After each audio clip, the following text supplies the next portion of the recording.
Often, when you get into the real world, the effectiveness of vaccines falls short of the original efficacy.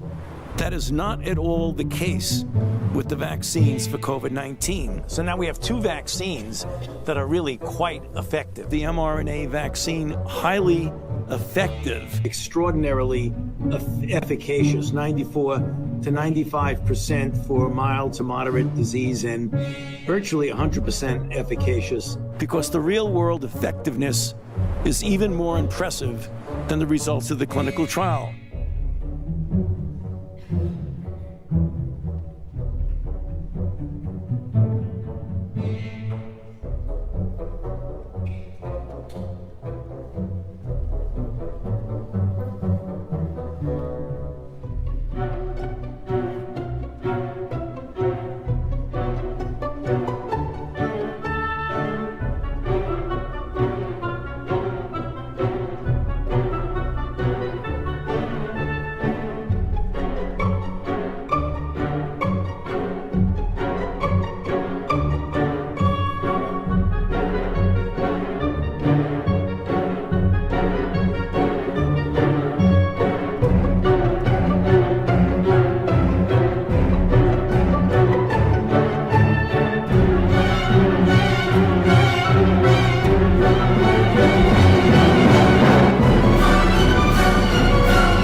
Shot. We've got to make sure we clarify that with people.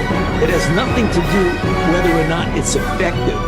We know it's highly effective.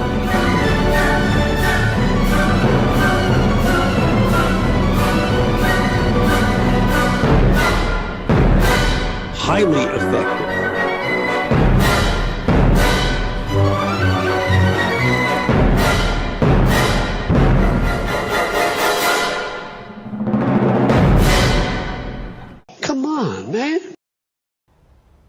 Then when you get a sequence of a virus and it looks like a relative of a known nasty pathogen, just like we did with SARS, we found other coronaviruses in bats, a whole host of them. Some of them looked very similar to SARS. So we sequenced the spike protein, the protein that attaches to cells. Then I didn't do this work, but my colleagues in China did the work. You create pseudoparticles, you insert the spike proteins from those viruses, see if they bind to human cells. And each step of this, you move closer and closer to this virus could really become pathogenic in people. So you narrow down the field, you reduce the cost, and you end up with a small number of viruses. Viruses are.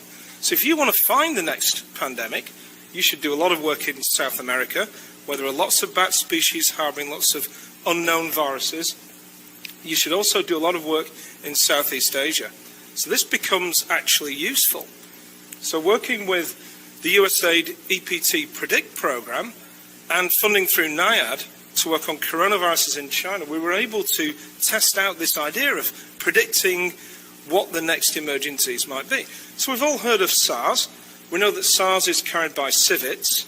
Well, actually, the host of SARS-like viruses, the viruses that the SARS coronavirus emerged from, are bats. We discovered this a few years ago, published it. We found about 5 different viruses. You can see these ones in green. So we thought, okay, we've got an interesting set of viruses. It seems to be the origin of SARS. They're found in bats in China. It's a nice paper. We published it, I think, in Science. And, it was quite interesting. But then PREDICT came along, the USAID program, to discover new viruses in wildlife. And we worked in China to go out and do surveillance in other bat species and say, how many other SARS-like viruses are there? Is there something even closer to SARS? And sure enough, there was. And we've now found a very large diversity of SARS-like coronaviruses. Some are almost identical to SARS. In fact, there's one cave in Yunnan province that has every genetic element of the SARS coronavirus circulating in bats. And there are people out there who are hunting bats in that cave, eating them, people who live close by. And we're now doing surveillance of the people, and we've found using NIAID funding that actually there is potential of spillover into those people. We're starting to see some worrying signs in that part of the world. So here's a way to take the predictive side, go out and actually find evidence of a SARS-like virus spilling over into people, potentially. Then we started looking, where did they come from? And we went out to southern China and did surveillance of bats across southern China. And we've now found, after 6 or 7 years of doing this, over 100 new SARS-related coronaviruses, very close to SARS. Some of them get into human cells in the lab. Some of them can cause SARS disease in humanized mouse models and are treatable with therapeutic monoclonals, and you can't vaccinate against them with the vaccine. So these are a clear and present danger. Yeah. We've even found people with antibodies in Yunnan to SARS-related coronaviruses, so there's human exposure. Right. We're now doing surveillance. We're just beginning another 5 years of work to look at cohorts in southern China to say, well, how frequent does this spillover happen, and is it associated with disease? Because I expect, just like Nipah in Bangladesh, there are dozens and dozens of small spillovers going on the planet any one time, which we just never see. Sure. Yeah, they never amplify. There are a few cases, and they're just absorbed in the illness, the overall illness of the population, right? Now, you could say, so who cares? And that's one argument. But our strategy is any one of those could become pandemic. There's a lot of stochasticity in what happens then. Yeah. So if we look at all of them, understand patterns, try and reduce the number of spillover events, we've got, But if you're saying these are diverse coronaviruses and you can't vaccinate against them, there are no antivirals, what do we do? Well, so I think that coronaviruses are pretty good. I mean, you're a virologist, you know all this stuff, but you can manipulate them in the lab pretty easily. It's just spike protein drives a lot of what happens with the coronavirus, zoonotic risk. So you can get the sequence, you can build the protein, and we work with Ralph Barrick at UNC to do this.